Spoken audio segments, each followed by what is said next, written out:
to round it out, I'll read an Audre Lorde poem, and this one is also brief. It's called The Black Unicorn. The black unicorn is greedy. The black unicorn is impatient. The black unicorn was mistaken for a shadow, or symbol, and taken through a cold country where mist painted mockeries of my fury.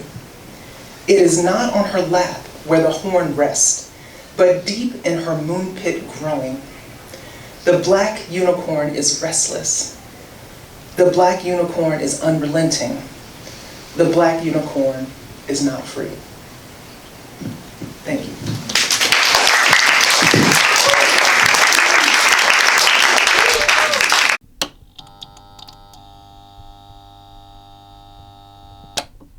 A lot of my poems tend to be really bright and uplifting, so I'm going to keep that vibe coming.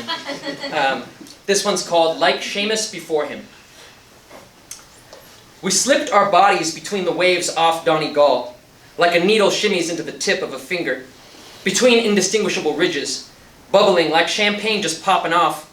We ordered Nutella cocktails and laughed until our sides split into balsa wood, breakable, wondering if it was really all right to be so large, to treat the world like it really was an oyster.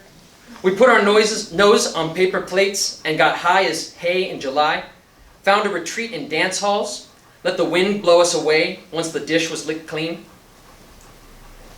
That one's over too. I need like a better way to be done with a poem. I don't really have that part down.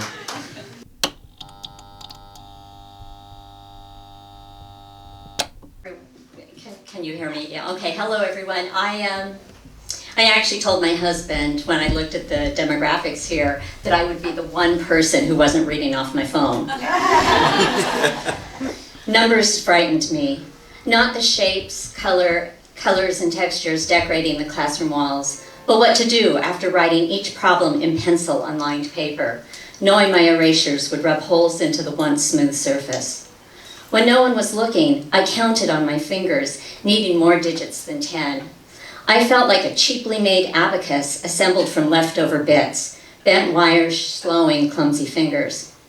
I learned to be meticulous, style over substance, writing wrong answers in pretty columns and earning passing marks.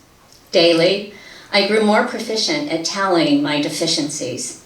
To not understand mathematics was to be dumb. To be dumb was to be without a voice. To be without a voice was to suffer constant erasures. To be a woman made from Adam's remaindered rib. Girls are not as good as math, I was told, as was my mother before me.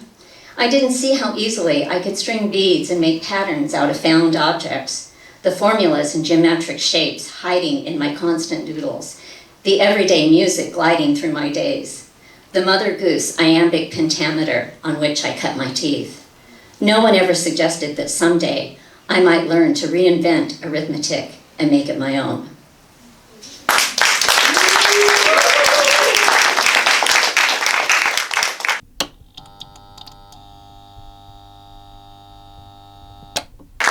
These next couple poems, I feel like it's pretty obvious by my personality in general, especially if you ever see me dance, but I am half white. And sometimes people don't know that about me.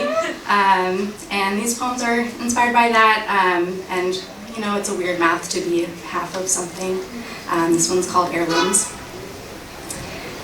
When I was born, my parents gave me 2 countries and 3 names, 1 French, 1 Gaelic, 1 Portuguese. A borrower from the beginning, I was destined to don new disguises each day and wear someone else's sweaters until I forget they're not mine. I will hermit crab my way through the world, knocking into seashell cities and trying them on for size.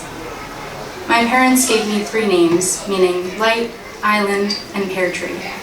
They gave me air, water, and earth, wrapped me up in all the elements, rooted me to this realm.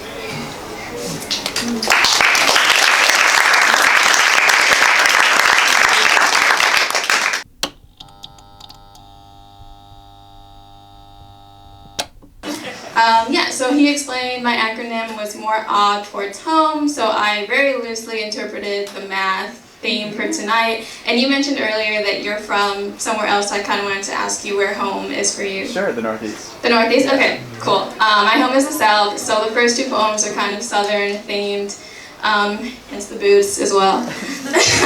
And then the last poem has some numbers in it, so that was the math tie. Yeah, so without further ado, the first one is called Alexa, Is It Raining? Cool. From my room, I can hear my mom asking the Alexa questions. Alexa, what's the temperature? Alexa, how do you spell? Alexa, is it raining? From my room, the window is open, the TV is off, and I can hear the sound of my fan, my mom's voice rising, and my brother playing a video game. And outside, I can hear the riding lawnmower man going down the street again. But there is no rain. Alexa, it is not raining. In our house, the light, natural or manufactured, doesn't enter, except in my room. There are bars on the windows, but those have been there. Mama put them there, or rather, she had Wayne put them there. Everyone's iteration of paranoia, I guess.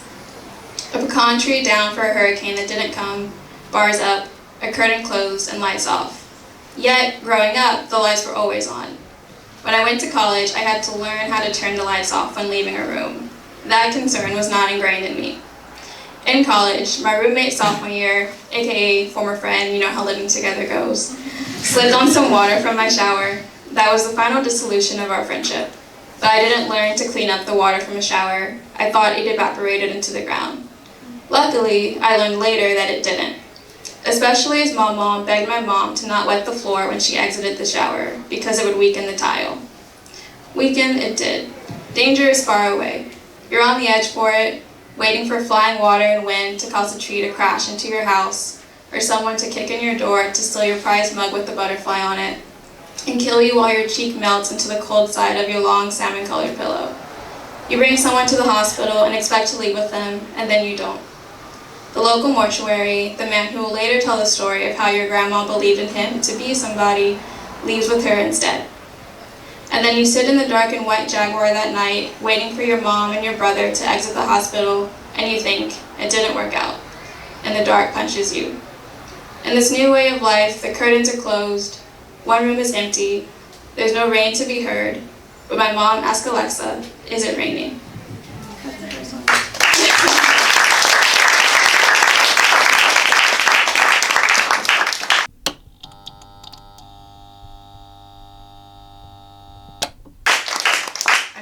One more. This is the closest to a math poem I could get. I feel like there's a stereotype that gay people don't like math, and I don't want to perpetuate that, but it was really hard to get math. So this is about stars, and I think astronomy involves a lot of math. So there you go. This is called Poem for Exiting the Honeymoon Stage, and it's 4 days old, so it's very infant. Small stars don't make a big show of their death. They shudder into a smudge of burnt orange. Their neighbors mostly forget about them. On the night of my 28th birthday, we were asleep by 9:30. This is how I love to love you. Early mornings, eating hash browns on a yellow couch, sweating citrus wine. When we quarantined through the new year and I wore the same coffee-stained sweats for 10 days. Each night you made dinner while I wrote poems at the kitchen table, both lost in our own universe of affection. When big stars die, they swell into a supernova, obliterating everything they've ever known. I want to hold their faces between my palms and shake them, to say that becoming a black hole used to look romantic to me too. This is not a metaphor where we are the stars. Our Saturday nights are not an infinite cycle of burning, erupting, collapsing. I am bloated more with water than with light, and neither of us believes in soulmates.